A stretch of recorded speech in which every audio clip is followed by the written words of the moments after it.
নমস্কার, আমি সুস্মিতা দাস। আমি বীরভূমের রামপুরহাট থেকে আসছি। আমার 2022-এ এমএসসি কমপ্লিট হয়েছে। তারপর আমি ভাবছিলাম যে কী করব? তো এই ফিল্ডে আসা এবং কম্পিটিটিভের জন্য আমি বিভিন্ন ইনস্টিটিউশনের খোঁজ করি।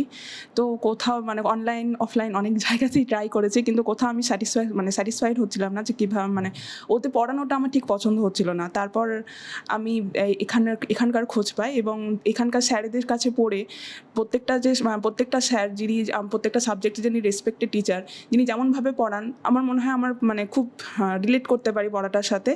আর যেহেতু আমার সায়েন্স ব্যাকগ্রাউন্ড ছিল, তো আর্টসে আমি একদমই কাঁচা ছিলাম। তো আমার ইতিহাস, ভূগোল, ইকোনমিক্স এই সাবজেক্টগুলো একটু কঠিনই লাগতো। তো এই স্যারদের কাছে পড়ে আমার এখন ওই সাবজেক্টগুলো অনেকটাই রপ্ত হয়েছে। আর আমি জানুয়ারি ব্যাচে ওই জন্য মানে 2024 জানুয়ারি ব্যাচে মানে অ্যাডমিশন নিয়েছি। এখনও অবধি আমাদের একটাই মক টেস্ট হয়েছে। আর মক টেস্টের আগে এখানকার যিনি ফ্যাকাল্টি ওনারা কী করেন যে স্টাডি লিভ দেন, সেটা আমাদের জন্য খুবই ইমপ্রুভমেন্ট, মানে পড়াশোনার জন্য আমাদের খুবই হেল্প করে।